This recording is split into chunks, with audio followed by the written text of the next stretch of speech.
Hello, everybody.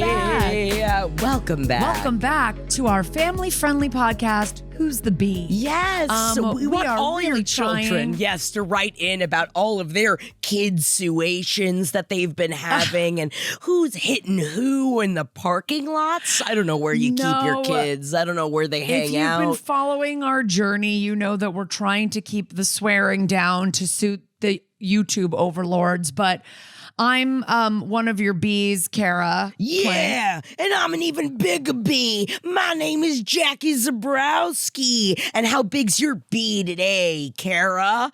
Oh. You look like you're talking about your boobs, but you're definitely not a size B. No. Honestly, Kara, I think that I just souped down. I think that I've decided I might be a C. I think I'm shrinking, but only in my breasts. But isn't that kind of nice? You know, are we allowed to say breasts? That's where a lot of people lose weight. Yeah. In the YouTube overlords, are breasts an all right word to say? I'm not sure. Probably not.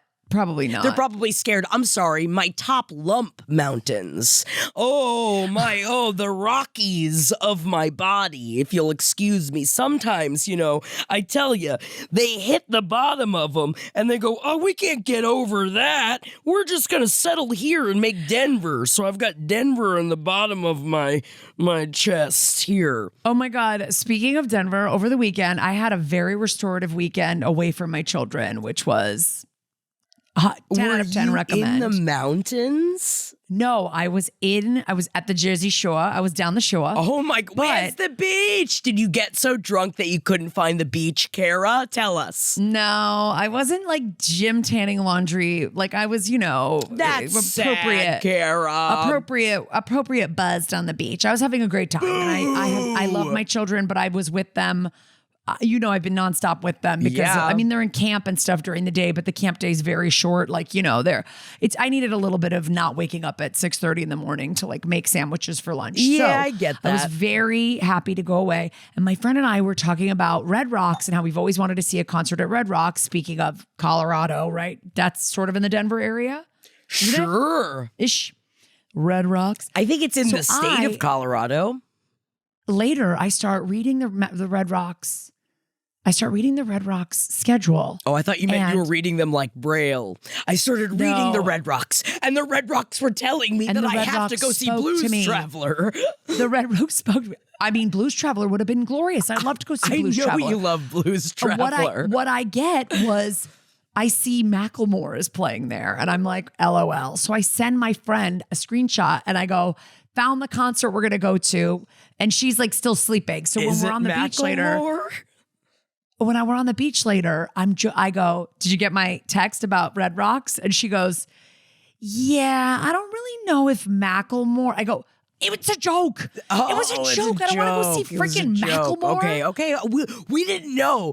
Honestly. You didn't know either? I just dropped Blues Traveler, Kara, and you got genuinely excited, and I apologize. I assume Blues Traveler, if you love Blues Traveler you also is love a band that has legitimate musical talent, and they have a lot of songs that I like, and I used to own an album. Macklemore is like thrift shop. And I didn't know.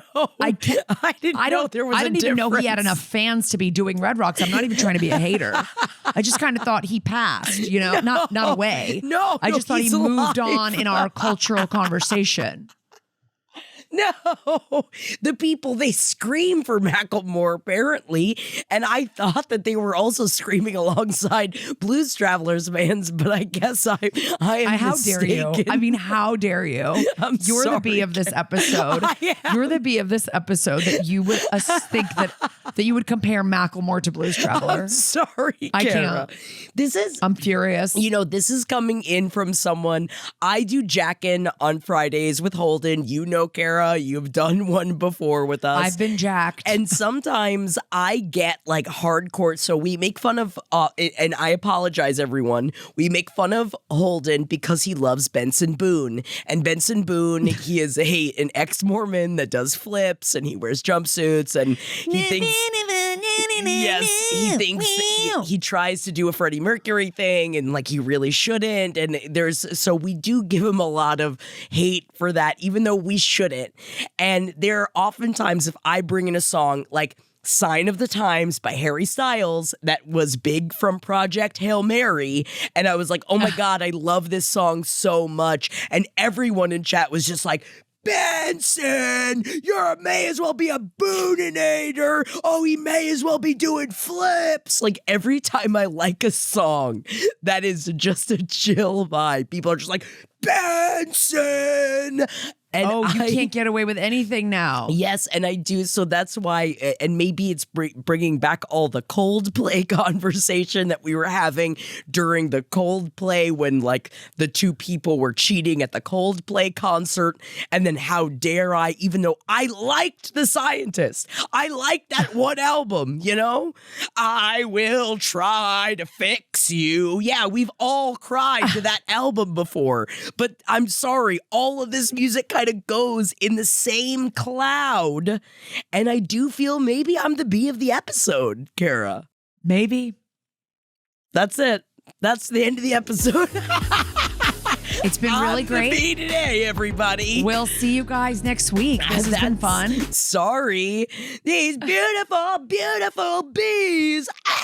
I wish I could flip out of the back of my chair right now. And just flip out of frame. But I can't. God. I can't, Kara. I think I'm going crazy. I'm sorry. Well, you're a little under the weather today, and that's okay. You're still, am I allowed to say that? Yeah, I'm not outing please, your personal, no. I'm not violating any HIPAA laws right now. I think everybody can hear it, you know? Yeah. If you're just like, Jackie, you can tell when somebody has a voice as distinctive as Jackie's when there's a little tweak. There's a little in the tweak health. to it. A little tweak to it. But you're a trooper. Thank you for being here. Do you want to tell us, do you want to guide us through some unsolicited advice? Oh, you want to talk about Aziz? This is the section of our podcast where we weigh in on matters that no one asked us to weigh in on, and we tell you who's the bee. But I feel like everybody would expect us to weigh in on this matter because this is Aziz Ansari talking about how he doesn't, you know what? Good for him, right? We sprinkle a good helping of good for him on the fact that he does not have an email address. He does not have a smartphone. He has a flip phone and he is not directly tethered to his phone the way all of us are, right? There are multiple articles that are doing the good for him route. Where the good for hims stop is where on the Drew Barrymore show, he was talking about hitting up his wife, Serena Scoff Campbell, who is a forensic data scientist, right? He talks about that sometimes, because Drew Barrymore was asking, like, what do you do if you need directions somewhere? And he said, a lot of times I'll ask her stuff. Sometimes I'll be walking around and I just got to call my wife and ask her for directions. I'll be like, I'm here. How do I get there? And she'll help me out. I'm taking breaths. I'm trying to stay calm. I was leaving a moment of silence for him and his dignity, and I don't know if that was deserved or not, because I would be so angry if someone, good for you, you made it your choice, I think that's great, but then you're going to make it my problem that you don't have a smartphone? This is the thing. My husband is a Luddite and he doesn't want to have a smartphone. Sure. Who and does? He always says, I'm going to get a flip phone or I'm going to get like a dumb phone or something like that, dummy phone. And I'm like, no, you're not. You know why? Because we have kids and everything that you have to do with kids now involves the phone. Everything with their school, all the talking with their school is over the phone. It's all via smartphone. Like getting places, you need maps. I was like, you're not the kind of person that's going to look up the map before you go. And then you're the kind of person that's going to absolutely freak out if you get lost. And I'm not going to be Mrs. Ansari on the other end of the line telling you how to get from point A to point B. No. I'm sorry. I'm sorry that we're here. I'm sorry that we're all addicted to these phones. Sorry. But when you have other obligations, now for Aziz Ansari, he does not have kids. So I could see this working. Jared and I also have a friend who's a stand-up comedian who does not have a smartphone, has a flip phone, and before he goes anywhere, he uses like MapQuest or whatever maps, and he looks where he has to go, and then he goes to these places. also a single man without a partner or a child. So I just think that there's like, so Aziz, whatever, I would not care if he was not leaning on his wife. She is a data scientist. She's a forensic data scientist. She doesn't have time to be giving you freaking directions from A to B. I understand that it's a joke, but he even said that's why you get married, to support each other. And that would drive me insane. That would drive me up the wall of no. You know what? At that point, call a library. Don't call me. You don't ask me for the directions. You can call. I feel like in that instance, it gets into the territory. Like I feel like where my mom used to be, where it's like, look it up in the encyclopedia, Yeah. Just go look it up in the encyclopedia. You could also get like one of these child's phones that have like GPS and maps, but like you can block out all the other apps. Sure. You know what I mean? Like you just don't have to put them on your phone. You don't have to set it up. There's many things there. I've been seeing many people online that talk about like, oh, I've got my scroll phone now. Oh, I've got my scroll phone. I've got the scroll phone. What's a scroll phone? I've seen this meme places where someone has like essentially a separate phone where they have like a flip phone that they use for their everyday. And then they have a scroll phone that they leave on like a chair in their living room. And when they're sitting on that chair, they can use the scroll phone and then they can scroll and they can look through all of their apps. But now, does that, as I'm saying this, does that sound like a privilege thing that I think that you can do? Yes. I do believe that is something that only certain people can do. But and he has like Aziz Ansari has an assistant. I'm sure like he's using an assistant for like a lot of this, but he also says he doesn't have an email address. It's just like he is very privileged to be like, I'm unreachable. Exactly. And other people handle all that for me. And then your assistant can't work 24/7. So then you're relying on your wife for the pickup. Exactly. And I just don't. And that's not okay because you know what? If it works for them, it works for them, but couldn't be me. I guess couldn't be me. That's a really nice way of saying it. If it works for them, it works for them. But do you really think it works for her, Kara? No, do you really? No, I don't think any woman likes to go, oh, I'm so glad you called. Okay, honey. What you're going to want to do is drive straight. You want me to stay on the line with you? Do you want me to stay on while you drive? Because I've got nothing else to do. So why don't I just stay on the line? Tell me what you see. Yeah, tell me what you see. Do you see Dominic drive? Do you see? Okay, now take a right on the post road. Can you imagine doing it with a smile on your face? You're like, okay, babe. Yeah, okay, great. And you're like, I'm so glad you called. This was amazing. I was it's fine. I was just doing forensic data science. It's like not a big deal. I'll just get back to it right now. I'll get back to it later. This didn't break my concentration or what I'm doing for my job. Not for a moment. Okay. Thank you. And, don't forget, if you want to eat, the place that you like is a couple blocks down. So you're going to want to take a left and go a couple blocks down because that's where there's that cafe that you like. I just feel like baby. All these and maybe this is also going hand in hand with reading about all of the Christopher Nolan knows phones on set and everything too, which again, that's awesome. I love the idea of no phones on set, but it does also make sense of how male dominated all of the movies are, that all of them are like, okay, no phones, don't worry about it. Yeah, get rid of these phones. Just lop them right off the set. This is perfect for us. The men didn't want the phones in the first place. They don't want to have to deal with it. You think Matt Damon wants to hear about what his daughters have got going on? I don't think so. He's got to be Odysseus. Oh my God. Wait, is Matt Damon Odysseus? Yeah, dude. First I've heard. Wow. I'm excited. Here's the thing. Wow, Here's the thing. Kara. I gotta tell you. I have been watching almost zero television lately just because of the way things are. Like I'm in my parents' house. Like I've been watching a little bit of how, like I've been catching up on Real Housewives of Rhode Island. To earth, Kara. I know. I finally finished Hacks. I'm watching Real Housewives of Rhode Island. I'm watching a little bit, but it's like stuff that doesn't have commercials. So I haven't really seen commercials for anything. So I haven't even seen a preview for The Odyssey. It's what a big movie, Kara. Is a little bit, I'm planning to see it this evening with my husband. But what I have seen is a little bit of social media content of like the red carpet and like I saw Elliot Page and his beautiful girlfriend Julia, who's a friend of mine.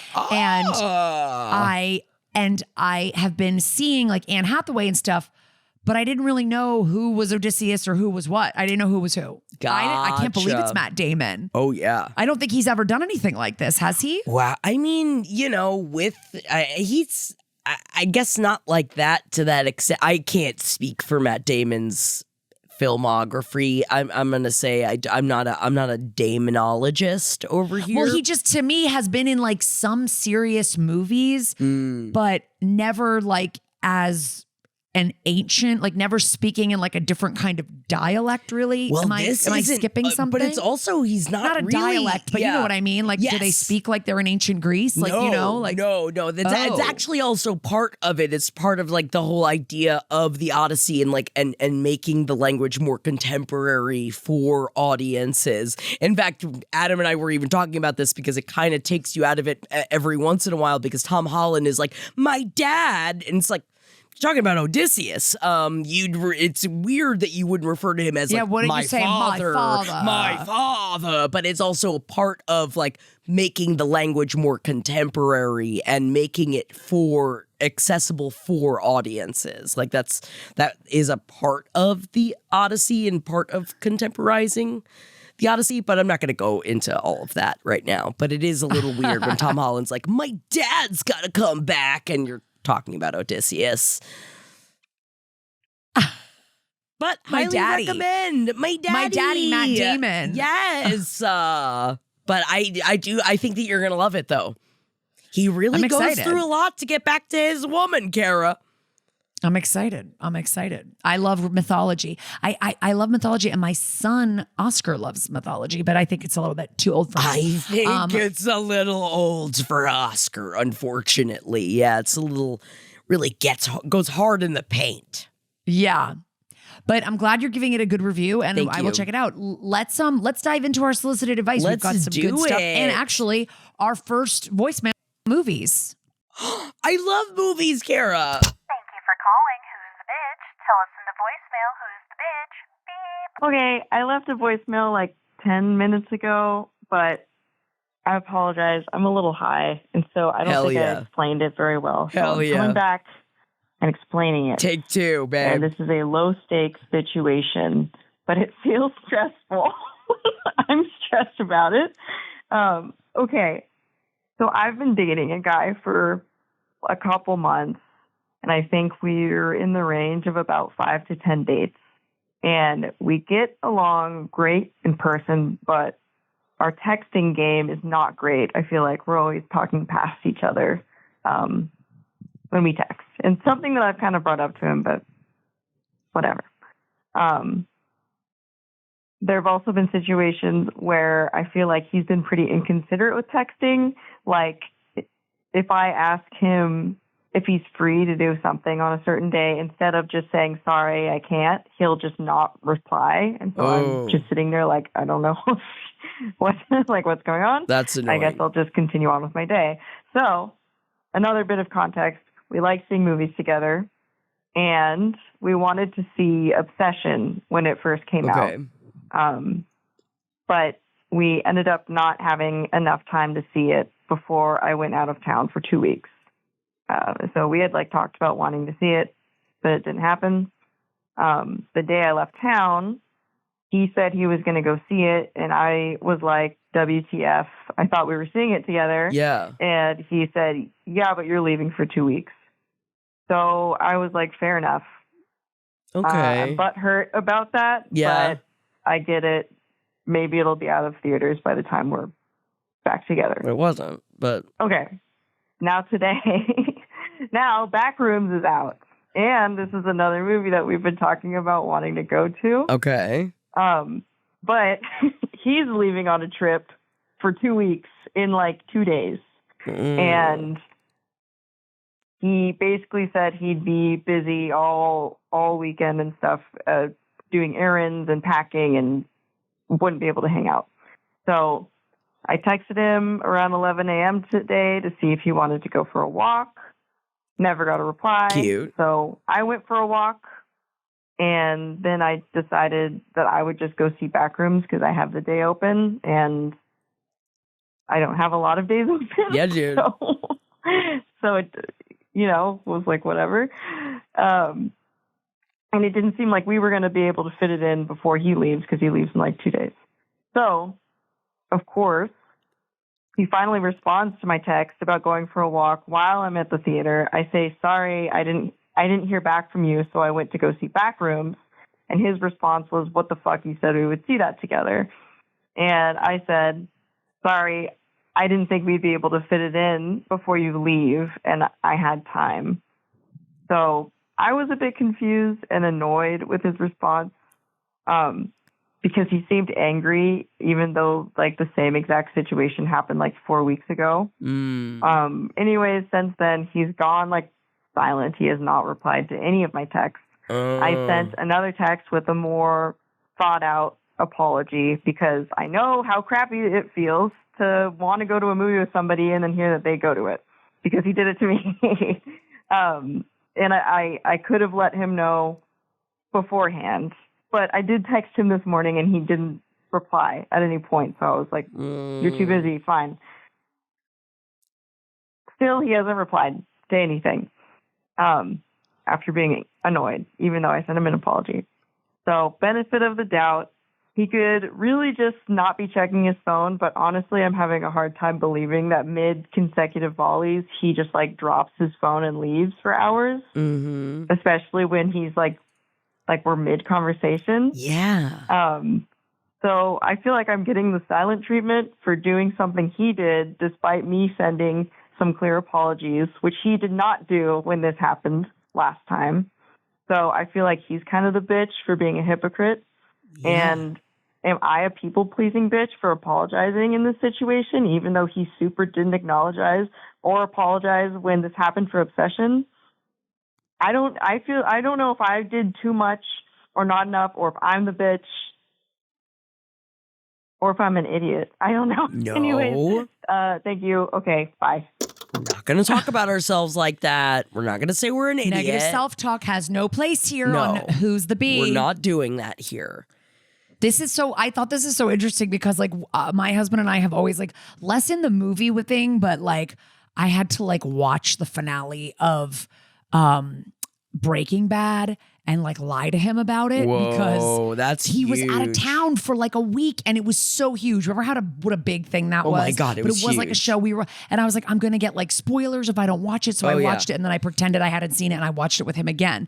But so it's a little bit different, but I know couples fight about this kind of thing. Like this is a show we watched together. This is like a movie we were going to go to together. And then you went and saw it without me or whatever. I mean, I get where you were at. I completely understand. He didn't text back about the walk, and you're like, well, then I'm just going to go to the movie. I don't know if this is the people pleaser in me that I would have said, like, to give him the benefit of the doubt, I probably would have done and I'm also going to see Backrooms later. And I know that you didn't say this before. Like, I feel like rather than the tit for tat, I feel like I would have done I'm going to see Backrooms. If you want to see it, I'm going to see it now. And if you can't go see it with me, then that's it. But you're right. You weren't even given that opportunity with Obsession. He just went to go see it without you, without asking.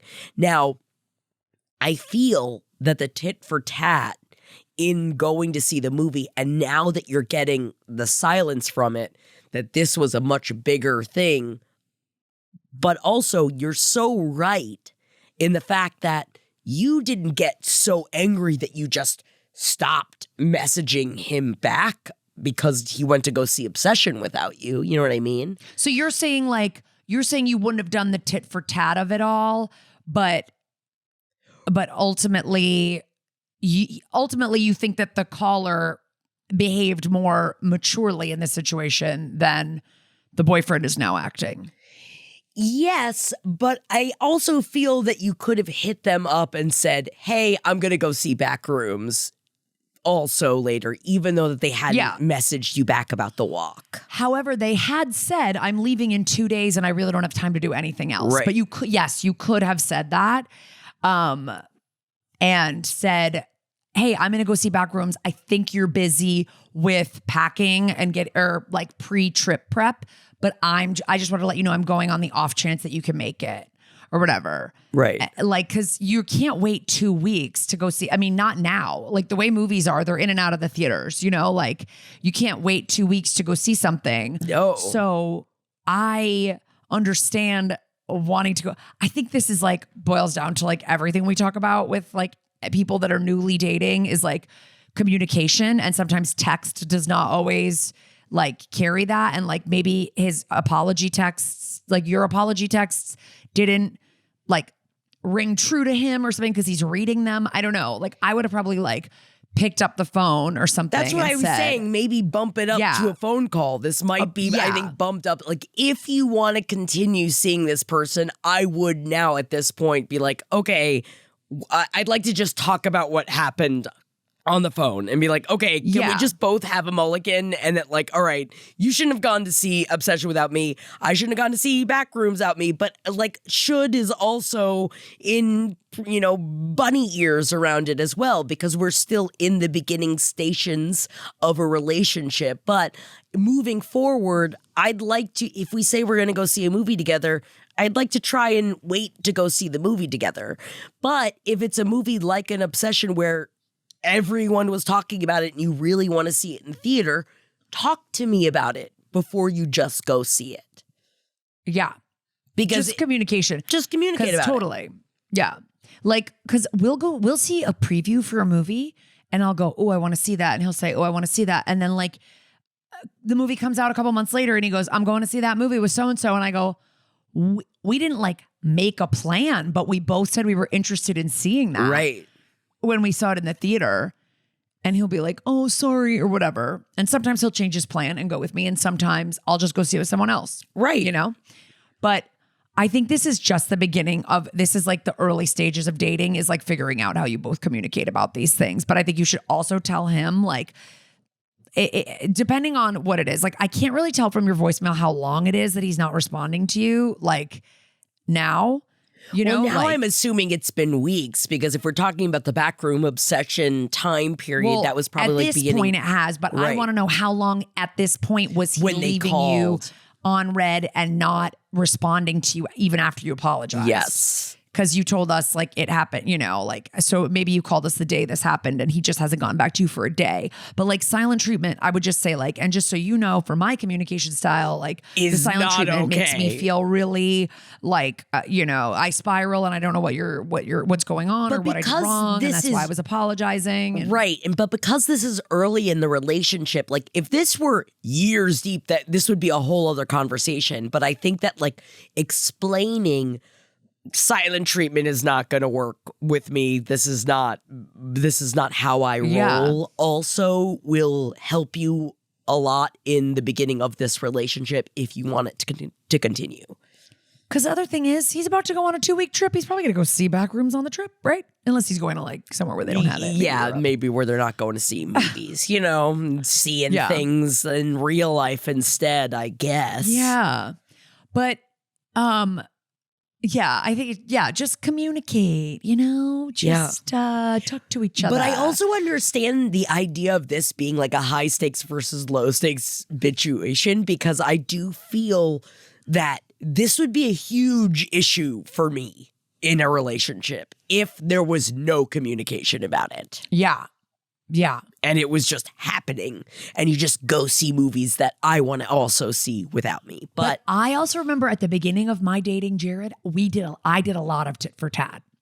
I was very like, well, you did this, so I'm doing that. And it's like, you got to kind of like that just takes time to grow. Like you got to grow out of that if your relationship is going to progress, because it is really, especially like with us, like having kids, we're always like, we try not to do as much like, well, if I watch them here, will you watch them from here? Like, that's not really what it's about. There is a really great like summer sex comedy that just came out that I believe was directed by David Wayne. That is the celebrity guest, like the celebrity hall pass. So-and-so and the celebrity hall pass. Yeah. Of just that idea. It's funny to make a whole movie out of, well, you got your celebrity hall pass, now I got to go get mine. And I think that's very funny. Is that what it is? Yes. I love that. It's all about like, oh, I have to go find John Hamm because he's my celebrity hall pass, and my, I don't know if it's boyfriend or partner screwed their celebrity hall pass. And that's what the whole movie is.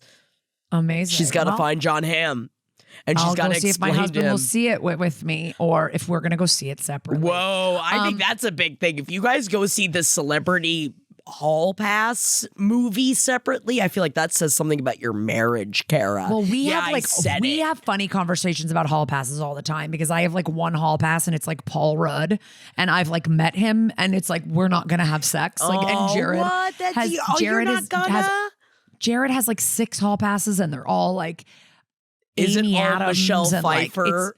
no, they're all Oh. like Amy Adams is like very talented. I just think she's super plain. Like he likes like very plain ladies, girl next door types. Paul I would Rudd, say. not plain? Is that what we're saying? No, he's pretty plain. He's pretty Okay, plain. I'm just okay. saying I have one. He's got Okay, kind of he's like got a the type. one. He's got, gotcha. And I like Paul Rudd because I think he's funny. You know, he could be half as handsome as he is. I think he's funny. Yes.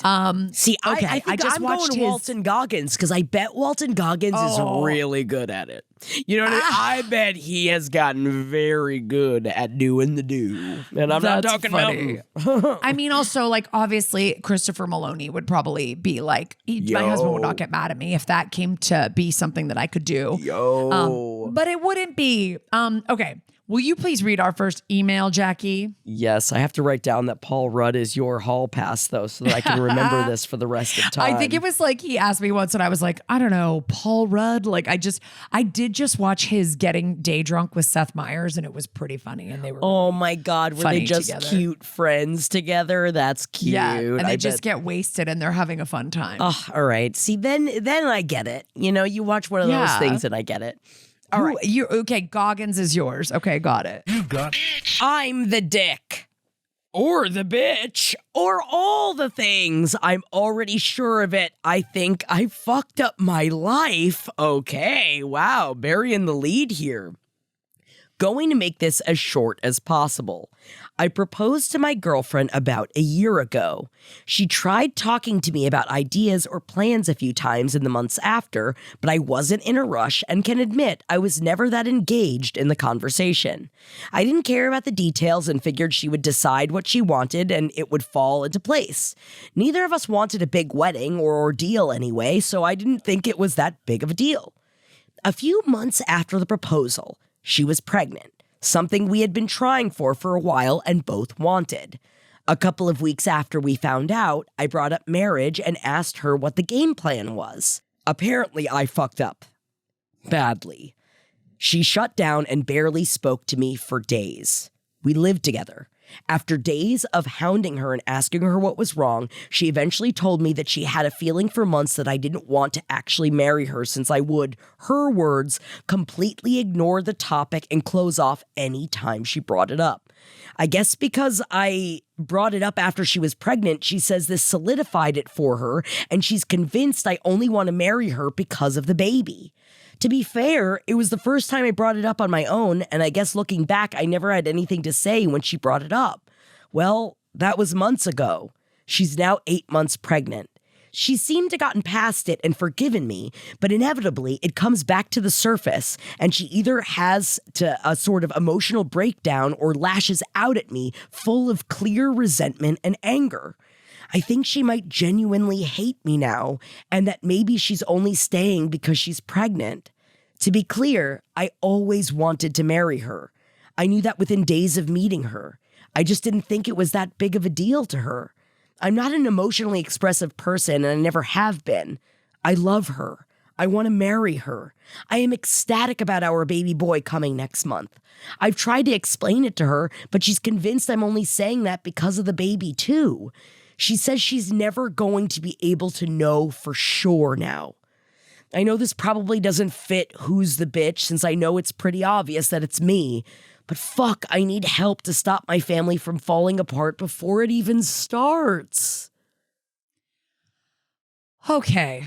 I think we just need to take a. I think we just need to take a deep breath. We need to take Let's a breath, take a babe. deep breath. We need to take a breath. Okay. We need a breath.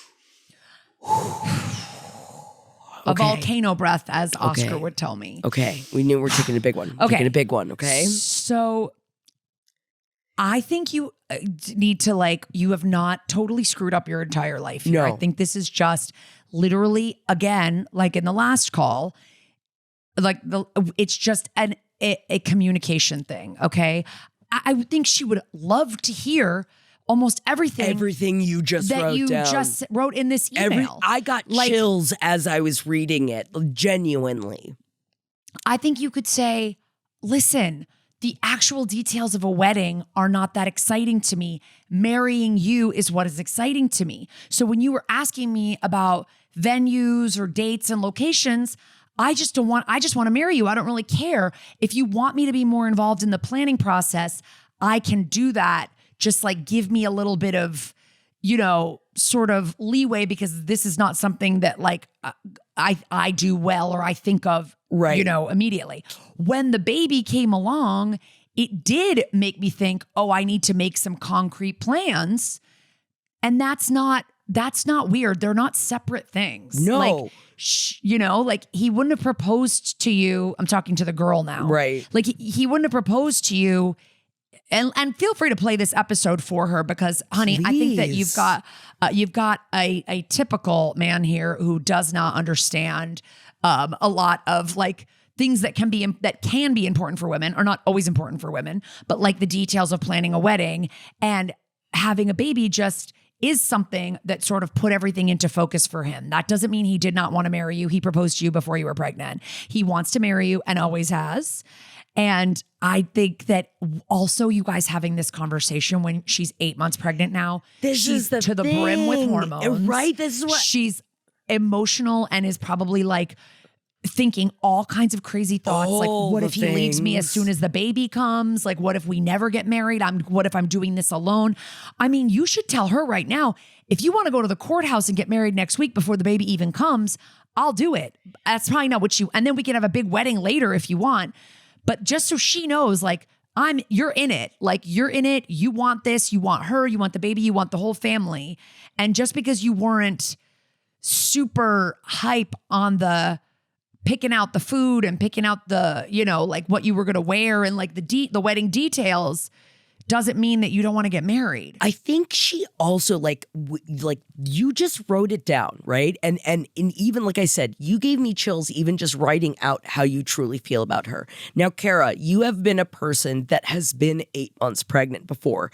Is there something that like we can do that you can like, and I'm talking to the writer, that he can do to make her feel more solidified in going into having a child? Like I'm talking a bigger thing, like a bigger commitment of like where you asked, oh, so what are we doing about the wedding? And of course that's going to make her spin out, right? Because she's already creating human life.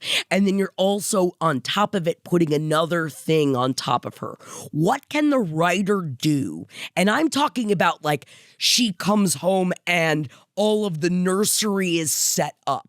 Like I'm talking about like what can we do that shows her, so it's not just words, that actually puts into action what is something that as an 8-month pregnant person, that if you came home that you saw something taken control of. Now, Kara, I know that you like to have control over everything too.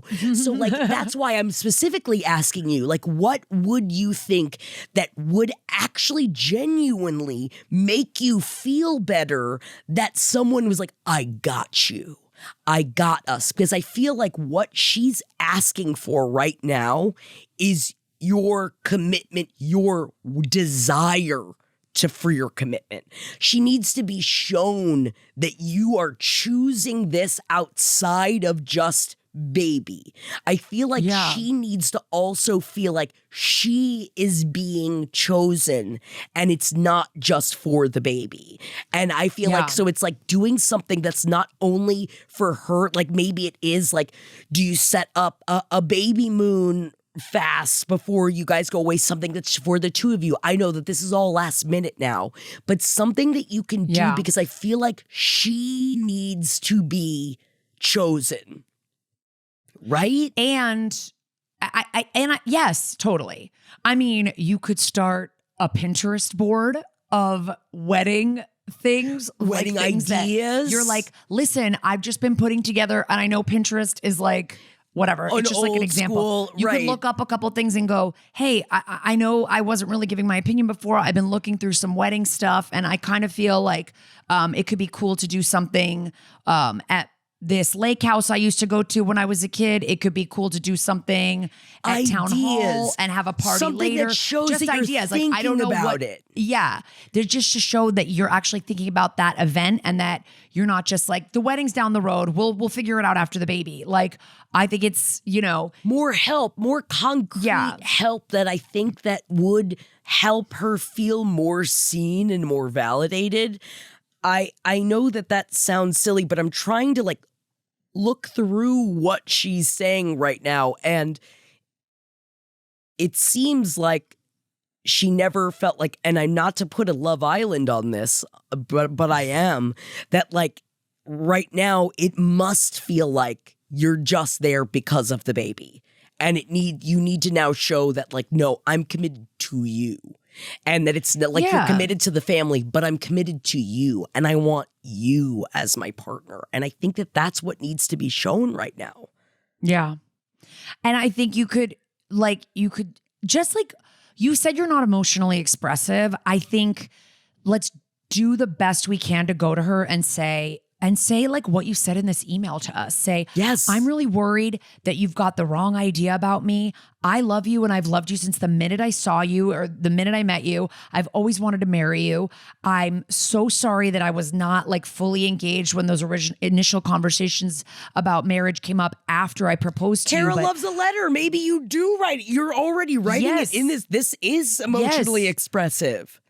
And then say, now I am ready to do whatever you want to do. If it's too much to talk about the wedding for you before the baby comes, then we won't. Then let's not talk about it. Let's just focus on the baby and let's make a date to talk about it.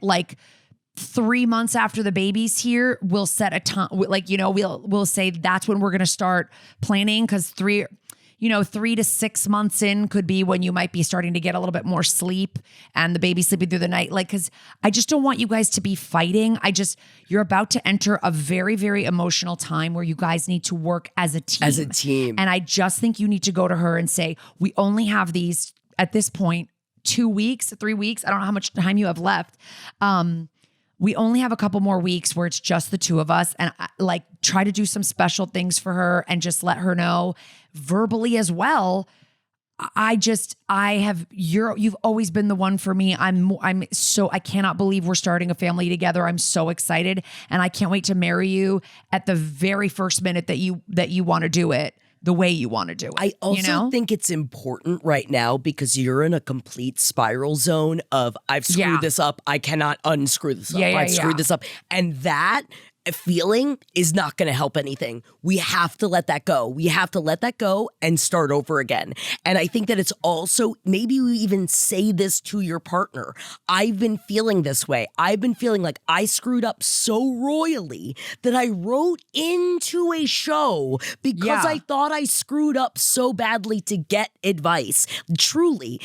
I think that if you go to her and say, I want to know what I can do to not feel like this, because we have to start over again. We need to start because you're, like Kara said, you're going into a tumultuous time. You guys need to talk this out and start afresh, because you shouldn't also be feeling like this, because that's not the spiral. Think of when you're going down in that spiral, right? That's not going to help you. You can't hold on to anything, right? You're just slipping and you're slipping. You need to talk it out. You need to get it out. Unless she's told you that she hates you, quit telling yourself that she hates you and that you screwed it all up. Because it's not helping anything. You gotta take people at their word. Have a conversation with her and say I can't help but feel like now you're resentful of me, but I don't know if maybe it's because you're pregnant and there's a lot of emotions going on, but I just want to reassure you how much I love you. And you just got to talk to her. And I know you're not an emotionally expressive person, but you guys gotta try to get on the same page and get right with each other for when the baby comes, because nothing gets easier afterwards, to be honest. You have to be solid when that baby arrives. And I know that you guys can be. I really just think this is a communication thing right now. So I hope you guys let us know what happens. Please shake Write us it out, back. though. Talk to her about Yes. it. You got to talk Yeah. to her about this, and because Yeah. it's not, keeping it inside is only going to poison your brain. Yeah. Okay, let's get to the next voicemail. Thank you for calling. Who's the bitch? Tell us in the voicemail who's the bitch. Beep. Hey, Kara. Hey, Jackie. I'm a Tommy, but I love the podcast and love you both. Take it. I'm calling in with my low stakes situation while I am currently in traffic on my way to see Dave Matthews Band in Kansas City. Whoa. So here's the deal. My really good friend, we'll call him Dean from college, is in town with his family.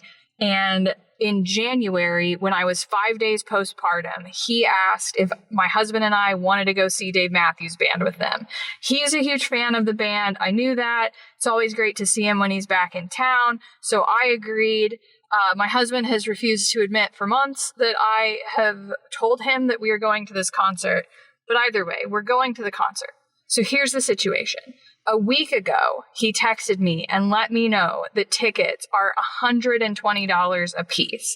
And I think maybe, just maybe, he should have ran that by me prior to buying the tickets at all. I have decided that I love this friend and it's fine. We'll just pay it. But I want to know, am I the bitch for thinking that $240 is too much for two people to see Dave Matthews Band? Is Dean the bitch for not telling me? Or can we all just agree that Dave Matthews is kind of the bitch? Listen, as I can't believe we started out this episode talking about my music tastes because I like Dave Matthews You're a Band and I'm not afraid to DMVer. say it. Oh, yeah. I've seen Dave Matthews Band in concert. The last time was 2018, so it's been a minute. Would you But pay $240 to see Dave Matthews Band? I personally don't think that $120 per ticket is that crazy nowadays. Sad. It's sad. That's sad, Kara. You cannot get tickets for less than freaking $200 to anything now. No. The reason I'm not going to see Robin, even though I am going to go see Robin when she comes to LA, is I'm waiting for a last minute ticket in my mom group, which I'm almost positive I'm going to get. You're gonna get But one. like, when I first went on, I was like, I'm not paying more than $200 to see someone I've seen already in this exact same venue. But I digress. Dave Matthews for me is a show I used to go to all the time when I was younger, $25 lawn seats. And even when I went in 2018, I think it was like $50 lawn seats. He's like a lawn band for me. So that is a little steep for me. I think $120 each. That said, we're not talking about Dave Matthews Band here. I think we're talking about the general etiquette of going to a concert with friends. Yes. And I get why you didn't do this because you were 5 days Postpartum. bringing a baby's a life into this world. Yes. Like immediately when friends say I'm want to go to a concert, I'm like, How much? Yeah, I'm in. What's the range? And if people are like, I'm willing to spend up to, like we always say, me and my friends, what's everybody's ceiling? Willing What's everybody's to spend. maximum? And I'm like, I don't know. For this artist, I'm probably willing to go up to like 150 for this one. Like I spent a lot on Elton John because it was like it's supposedly his last tour. You know what I mean? But I remember when like Adele was playing in LA, the tickets were $400. And I was like, no, that's like a way above my ceiling, you know? Like, so I just think it was like your guys' responsibility when you made the plan, but also your friend should have said, BT Dubs, I'm pressing purchase now. These are $120 each. Is that cool? Not the week before the concert. I think it's on both parties though. I don't think it's just on one side. I think this is something that when you're making, but it's besides concert tickets, any plans. If you're making plans, usually out the gate, you want to say, how much is it going to be? Because if you don't have that conversation, and unfortunately, I feel like when it comes to, like, I feel like you hit a certain age and it comes to, like, if someone is asking you if you want to go, you then also assume that the tickets are a part of it. You know what I mean? I feel like 5 days postpartum, I also would have maybe thought, oh, he's getting us tickets to go see DMB. Oh, I And would that never is- assume that unless someone says. I Which- feel like I would never assume like I'm going to grab the tickets. I've got the tickets or something And like that. I love that about you, Kara. I'm just saying that if I were 5 days postpartum, I would assume like, oh, maybe this is something. And I'm just maybe putting that assumption on maybe there. this is a gift. This or is a something. gift. Okay. It's a gift. I just created human life. Maybe someone wants to take me on a good time in 6 months from now. A Dave Matthews Band fan doesn't think like Is that. that Come right? on. Not Come thinking on. like a that? DMB fan doesn't think like that. Because you are right. I do think out the gate, you got to just ask, how much am I in for? What do I got to throw down? And I do think it's something that you got to talk about up top. And regardless of, and especially, there are the friends that are like, I don't like to talk about money. And if you don't like to talk about money, then don't put together a situation where people are going to be purchasing tickets. We got to be able to talk about money with friends, guys. Yeah. I think this is something that, like, Kara, you're so good at abolishing. We have to be able to also say, which I said to you, Kara, I remember you invited us to a show, and at first I was embarrassed to be like, oh, it's not that I can't afford it. It's that I don't like that enough. It was when we were going to go see Amadeus, and I was like, I don't want to see it enough to spend that much money on it. And you completely understood. You did not judge me. I'm assuming That's you what did I say all the time. Like, I'm like, my friends just asked me, we want to go see Jay-Z in October. I've seen Jay-Z live like 2 or 3 times. So I'm probably not like, but also, is this the last time Jay-Z's going to tour? I have to factor all this in. What kind of money will I have in October? Is the show going to start 3 hours late like it did in the Bronx? I don't know, I know.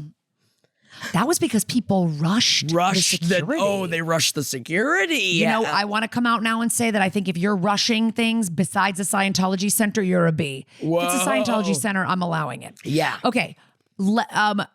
I hope you enjoyed the DMB concert. And I think from now on, you're probably going to ask ticket prices right up top. Because with I any don't know concert if plan. DMB was worth the $240, honey. It's like know. with anything. It's like, hey, I want to go to a prefix meal next week at this cool restaurant.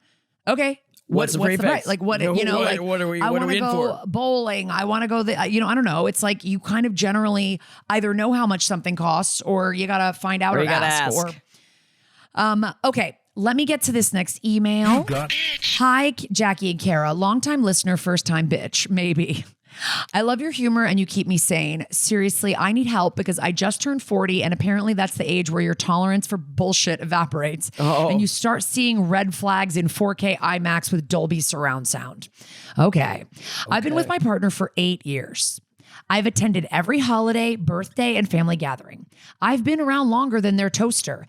And yet his brother, for age 41, which is in caps, has spent nearly a decade treating me like a raccoon that wandered into the house and everyone agreed to just let stay. His greatest hits include telling me I'm not part of the family, speaking over me like I'm a malfunctioning Alexa, calling me names he insists are jokes, including bitch and see you next Tuesday, and generally behaving like someone who thinks therapy is a government plot. Oh, and he doesn't believe in shoes. Don't get me started. Every time we try to set boundaries, he gives us a TED Talk titled, Actually, Your Feelings About Me Are My Feelings About You. If he ever writes a memoir, it'll be called Gaslighting, My Passion Project. Now enter the baby. The brother-in-law is expecting a child with his girlfriend. She is 21. He is 41. They met when she was 17, and he was her manager at a shoe store. I thought he didn't believe in shoes. I thought he didn't believe in shoes. Let's get back to that. I thought he didn't believe in shoes. I'll pause so you can make whatever noise you need to make. Okay. For the last 4 years, he has refused to properly introduce her to the family. We didn't know her age. We don't know her background. We don't know anything. She has the public visibility of a CIA operative and the family access of someone in witness protection. At this point, I'm not convinced she's not a hologram. This is funny. I love you. I love you. Meanwhile, he's been living with her in her parents' basement, describing himself as retired, which is bold for a man whose retirement plan appears to be the 21-year-old will figure it out. He has about $40K in savings and the financial strategy of a man who thinks budgeting is a hate crime. How long do you think 40K is going to last you for, bud?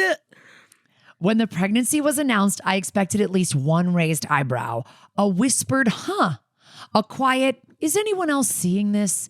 Instead, the entire family developed sudden, convenient amnesia. The age gap? Shh. The manager-employee dynamic? Shh. The secrecy? Shh. The fact that none of us have ever met the mother of this future family member? Super shh. My father-in-law is thrilled. Everyone is laser focused on the baby. Meanwhile, I'm being treated like the unreasonable one for noticing the marching band of red flags parading through the living room. And here's the kicker. The same family members telling me to just be happy / she's not a teenager anymore have spent 8 years watching this man mistreat me emotionally and verbally. I've been told I'm not family for nearly a decade, and now I'm expected to enthusiastically celebrate his growing family like I'm auditioning for the role of supportive aunt number 3. I don't wish anything bad on the girlfriend or the baby, truly. For all I know, she's lovely. I'd have no way of knowing because, again, she has never been seen in the wild. I'm starting to think she's a cryptid. I was about to say cryptid. I love my partner, and we're actively repairing things after I seriously considered leaving because of brother-in-law. Wow. He's making an effort, but this situation has me feeling like I'm losing my grip on reality. Everyone around me is acting like this is a perfectly normal story with absolutely no concerning details whatsoever. The family wants me to come celebrate the baby shower, but I'm worried I'll accidentally show up with a giant red flag, a laser pointer, and a PowerPoint titled Applicable Sections of the Legal Code we have all agreed not to read. Of course.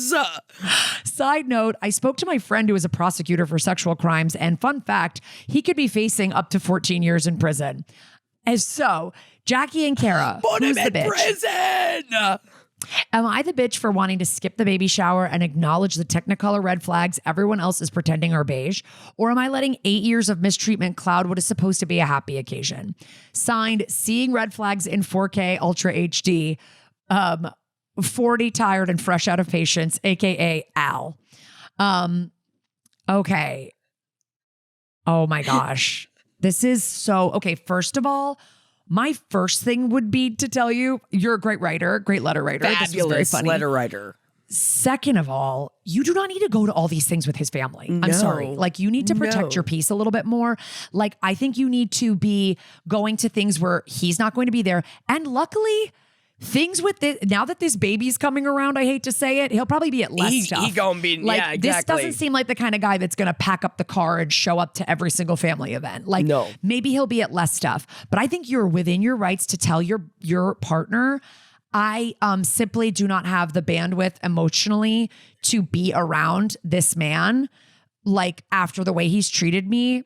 Like, I'm really actually surprised that your partner has not. That's what I was about to say. Set some boundaries. Like, where is your? Or it sounds like you can't because he just turns it around and gaslights you. Right, but where is your partner in all of this? You even said that it almost ended your relationship because of how the brother-in-law treats you. Where is your partner? What has your partner been saying this entire time? Like, have they gotten involved at all? Have they said anything to their brother about it? Have they where is their place in this? Do they not want to be involved? But if they don't want to be involved, I feel like that. She did say every time we try to set boundaries, he gives us a TED talk. Right. So basically, it sounds like they've gone to him as a united front and been like, you can't keep treating her like this. And he's just a person that, like, nothing gets through to him. And probably the family was, like, on her side. And now suddenly that he's about to be a dad, they're like, they're not never on mind, her he's side. great and he's going to be a good dad. And we're so thrilled. Like, and that's, like, feels so gaslighty and shitty. And also, it sucks to sit by and watch a woman be probably victimized by this guy. Yeah. And then a baby come in and be fathered by this guy. Yeah. You don't need to sit around and watch that happen. No. I think if you want to, you can show up to the baby shower, stay for 30 minutes. If you want to keep the peace with the family, stay for 30 minutes. Don't say much. Leave your little gift or whatever and get the hell out of there. Go. And then I think going forward to family stuff, you can say you don't really. Of course you're seeing the red flags. You're a normal person. Like the fact that everybody's just glossing this over is because people are, like, obsessed with babies, and it's in a creepy way where they're, like, not willing to look at the fact that this girl was a baby very recently and now That's the thing. I would, like, if you feel any connection with the 21-year-old, I would want to also support her in any way that she would need support. Like They've never met. And that's what I'm saying, that like I feel like she probably needs support wherever she's at, and I don't understand how the family is not like, oh, he must be this great father if they've never met the 21-year-old. You know what I mean? Like, I just feel like this is all, it's such a weird, tentative situation that you don't even know all the reality of. That's got to be so mind-bending for you that I would want nothing to do with none of it. And the thing is like, this guy's a loser. And deep down, everybody in the family knows it. So I don't think you need to keep pointing it out. And I think that you just need to keep yourself away from him if he's going to keep talking to you like that. I think if you show up to any family thing and he immediately starts with you, walk right the hell out of there. They don't get you. They don't get to have you if this guy is going to treat you like that. No. Him being a dad, him being in a relationship, none of that changes the way he treats you. So that's kind of what you should focus on. What's going on with him and this baby and this girl? Like, I mean, I feel bad because this girl clearly was probably groomed as a teenager. Yeah. But now she is choosing to stay with him, have him live in her parents' basement. Eventually, I do feel this relationship will implode and he's going to get what's coming to him. Do you know what I mean? Like, yeah. I really kind of believe that. And I don't think you need to facilitate it because it sounds like he's probably digging his own grave. And I just want you to take care of, like, protect yourself. I don't think you need to try partner and you don't go at all anymore. Yeah. Like, I would completely separate. Like, if I'm just trying to put myself in that same situation, and I just know that Jeff would never, like, it's like we would just never be in that situation ever again. We would just literally, I would never be in that situation ever again. If somebody called me a CUNT, if front a brother-in-law of my called me partner? that, and at all, ever, in front of anyone, even if we were alone and he fucking whispered it to me. Oh yeah, you I would never catch me at a family function until he apologized, until I got a meaningful apology. Like, so I don't think you need to be at anything, and I don't think that it, especially I think when it's done as a really joke. But I acknowledge the writer, Al, that the family has absolutely been complicit in allowing his behavior against you because it's not okay. It's not okay that you've been around for 8 years. Marriage is not everything. Having children is not everything. You have been a part of this family for 8 years. And this guy is probably jealous that your partner and you have your lives more together than him. He's a retired shoe store manager. And he hates shoes, which we didn't even get his back 21-year-old around to girlfriend's basement. Yeah, we didn't even get to that. He's a shoe manager that hates shoes, and he's grooming his shoesters. I feel like we definitely need a follow up on that. Yes, we need a follow up. Please. Like, how it's like maybe that's really probably the root of all that guy's problems. He's probably gonna go figure some shit out. Yeah, he had to quit the shoe business. He was like, I just don't believe in it anymore. I just hate the shoes I used to, so but I don't much. believe in it anymore. So I used to, but I don't believe in it anymore. Is a very I can't be a shoe manager anymore. I don't believe in shoes anymore. Honestly, we gotta get rid of them. I was faking it for a while, but I can't anymore. My heart's not in it. I can't fake it anymore. I'm sorry. I just think it's very funny. like, yeah, I don't think that. I think you're not the bitch. If you want to skip the baby shower, skip it. If your partner's I definitely He's calling think skip you it. a see you next Tuesday. I'm not going to the GD baby shower. And if the family asks you, you can also say, like, I'm uncomfortable with the dynamic of their relationship that they met with such a significant age difference when she was underage. And she was working for him. So. And they had a power dynamic like at work. That alone, I'm not down with that. Outside of all of the years of mistreatment that he's given you, that the entire family is enabling. Done. Yeah, just because he knocked someone up, he's not changed as a person. Maybe fatherhood will soften him and change him. You can decide if you want to give him another chance down the road. Sure. I don't think you need to go to the baby shower. I think if you do feel obligated or your partner is like, please, it's really important to me. Like I said, 20 to 30 minutes tops, show your face. Don't really talk to anybody. Don't talk shit. Just leave your gift and get out of there. Peace. Let him do it. Like, don't give him any ammunition to even, say she's always had it out for me, blah, blah, blah. Smile, just be there and be like, good luck, you know, like you don't wish the baby ill, Will, or the mom. No, of course not. Say best of luck, whatever, leave your gift That's for what you I and was your saying partner, even earlier, where or it's like skip it. you either skip it or you leave something that is like a gift for the child, mother, and the child, you know? Yeah. Cause like God help this guy. Like I don't know if you plan to get married or have kids, I think you should not invite him. I think you should never let him be in your kids' lives. What a piece this guy is. Get out of here. No, thank you. Get out of here. No, thank you. All right. We have one more DM. Please update us on why he doesn't believe in shoes. Please. Okay. And whether you end up going to the baby shower. And please update us when eventually this girl comes to her senses and walks out on him. And leaves him. And realizes that she can live in her parents' basement with a baby on her own. She Without doesn't him. actually need a 41-year-old retired shoe salesman to be there with her. Retired. Okay. Yeah. Yeah. But he's basically ruined her life. I'm so mad at him. Okay. Jackie, could you read this is a DM actually, Got it. this last one. Okay, literally been debating sending this in forever, but I need to know who is the bitch. I am a 44-year-old grown-ass woman and will refer to some of my coworkers as my baby coworkers. Nobody has ever said, hey, that's not cool, or I would stop. Our office has different teams, and in November 2024, I had a baby coworker join my team. Let's call her Mary. So, Mary is from a town known for a special pastry that is the best ever. And her dad is coming to visit, and without thinking, I refer to her dad as Daddy, last name, because I was asking if he would bring me some pastries. Mary said she would ask if I promised never to call him Daddy again, and I got my pastry. Fast forward a month and I find out Mary's dad is getting divorced, and I joke to give him my number when he is ready to date. He's closer to my age than Mary's. I make a few jokes about being her stepmom, and she tells me that she doesn't like that. I immediately stop and apologize. Fast forward to March 2026. Mary and I get along great. We're friends. I invited her to my Christmas party that is super exclusive, and we've gone out for drinks. Like, I think of her as my coworker and my friend. We go on a work trip together and carpool. After work hours, we're shopping, going to dinner, all sorts of fun things. One night, we go to an event and both have some cocktails. We get back to our hotel and I'm changing, but remember I want to tell her something. I still have pants on, but toss on a cardigan while still wearing pants and run across the hall to her room.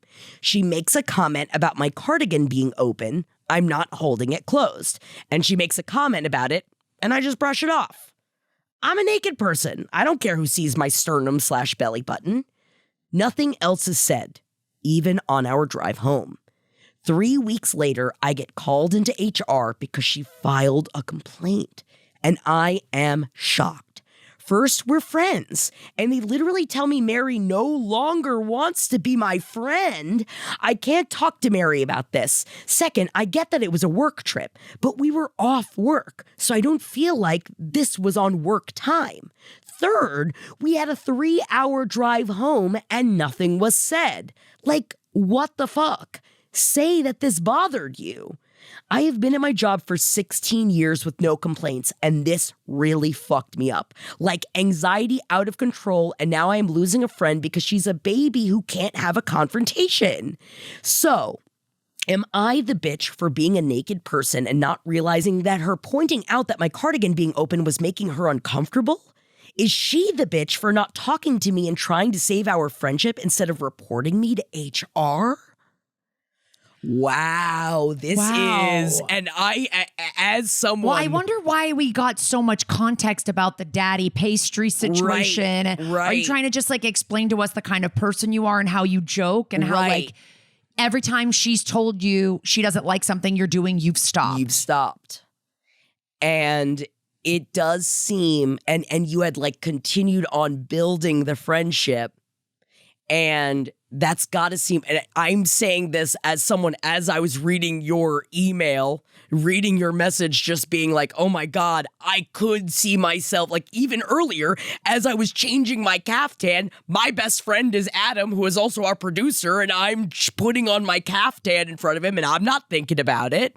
You know, it's things like that we work with our friends, so we don't think about things like that, and that's not a situation that we, like, think about all the time. Well, the thing that's interesting too is that like she makes it seem like she's wearing a cardigan, so her breasts are actually covered, and it's only like her sternum and like belly button and that belly are button, like showing. But she wasn't holding it closed, is what she was saying. She didn't Right. hold it closed. So I imagine she had a bra on underneath, so like that was covered. That's why she said like her sternum and her belly button, I'm assuming. Or even if she's not wearing a bra, I'm assuming you're not seeing the bulk of the breast, bulk and you're of not your seeing breasts. nipple. Right. The nipple has not made an appearance, as Jerry Seinfeld would say, I guess. Now, I would say it probably would have prickled me that the fact that there have been moments where she said, this makes me uncomfortable, please stop. And I feel that maybe then it should have been continued on in the friendship, that like really the friendship should have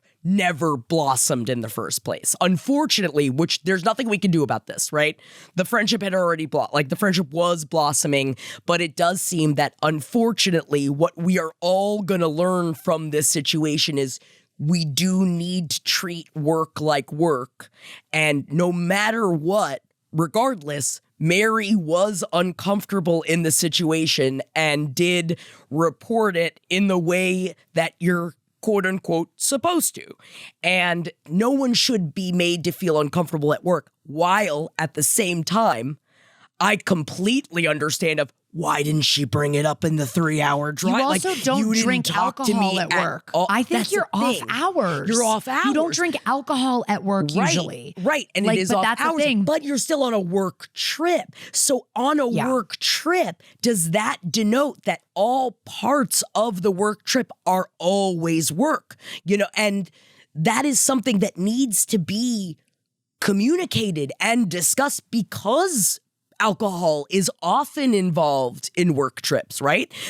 I'm not throwing shade at the person that wrote in, because everybody's been on work trips before. All of us usually get drunk on work trips. You're out with your coworkers, you're talking tea, you're getting into the shit. It is part of You're using language you wouldn't use. You're swearing. Right. You're probably like You're carrying acting a very yourself different in a way. I understand feeling like you were betrayed in this journey.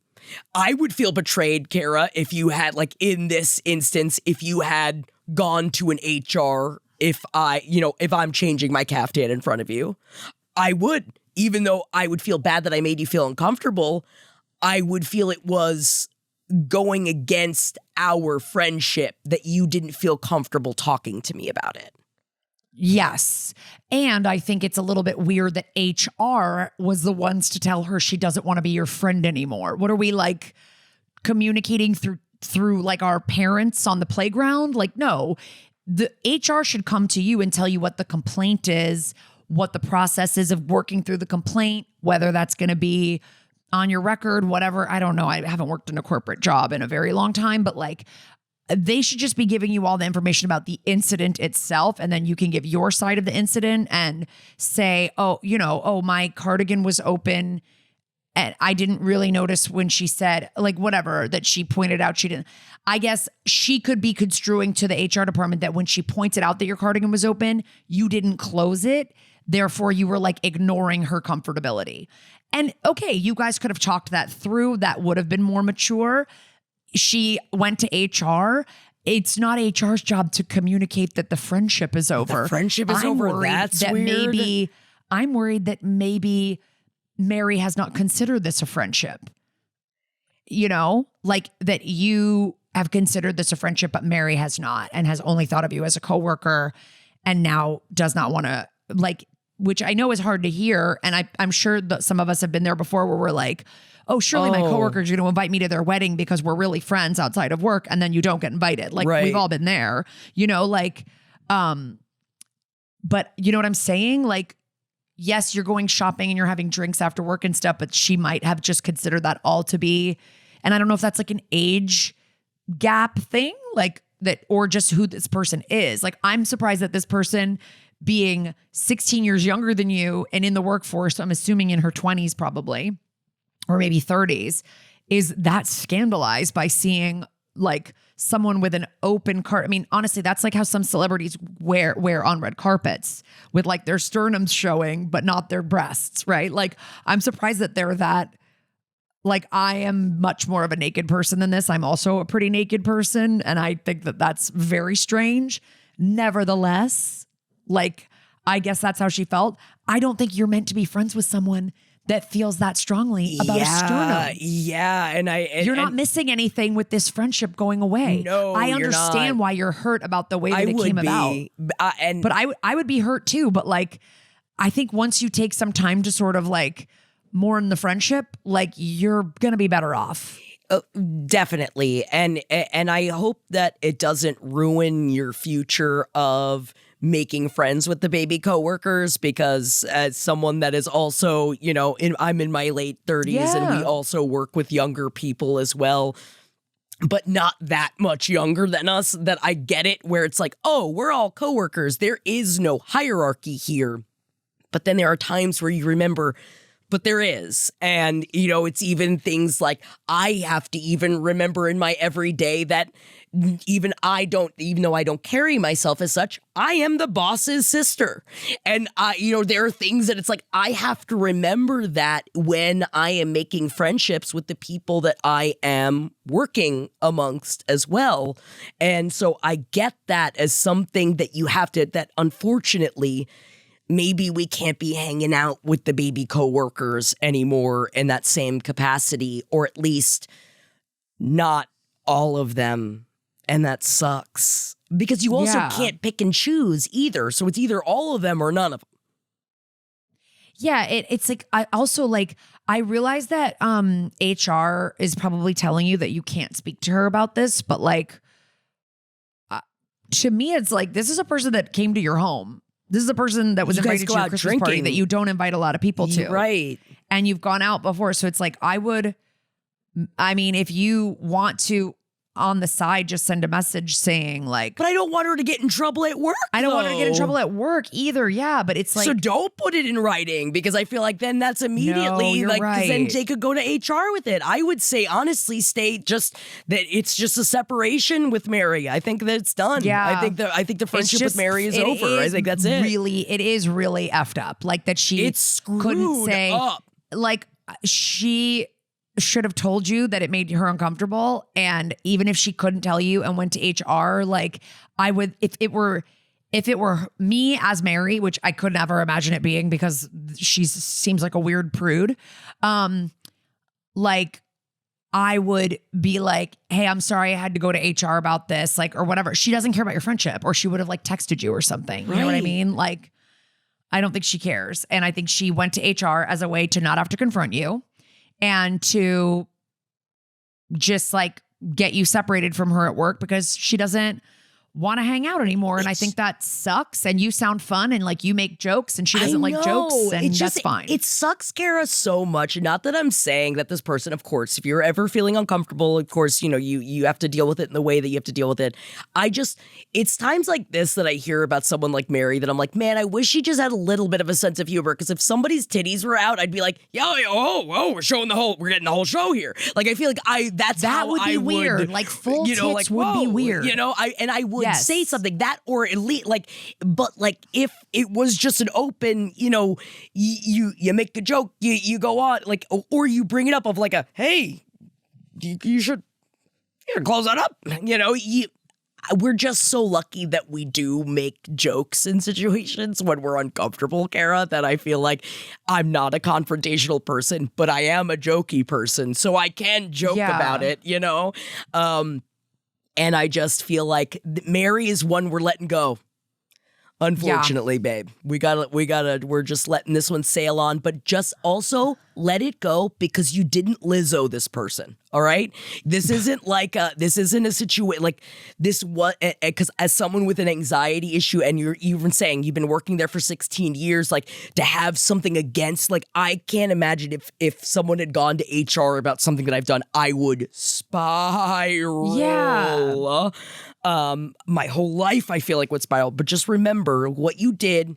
That it was not to the extent of some, and remember that too. Yeah, there's people at corporate retreats that are like skinny dipping. I mean, trust me, people have done way worse than showing a little bit of sternum and midriff while they're having a conversation. And I'm just being like, I guess, kind of flippant about it because I just don't think it's that big of a deal, but that's my opinion. And obviously she went to HR and they disagree with me.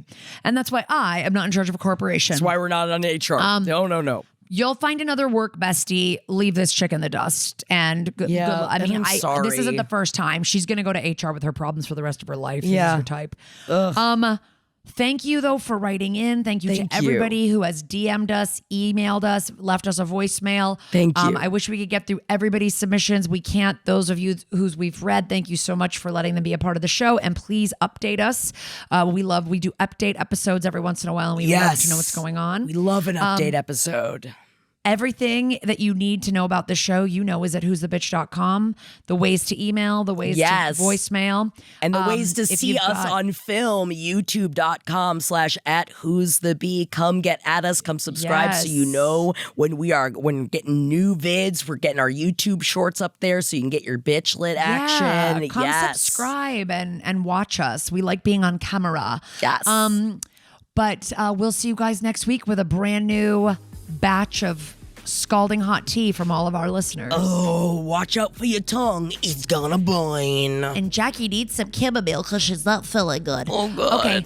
Bye, everybody. See you next week. Bye.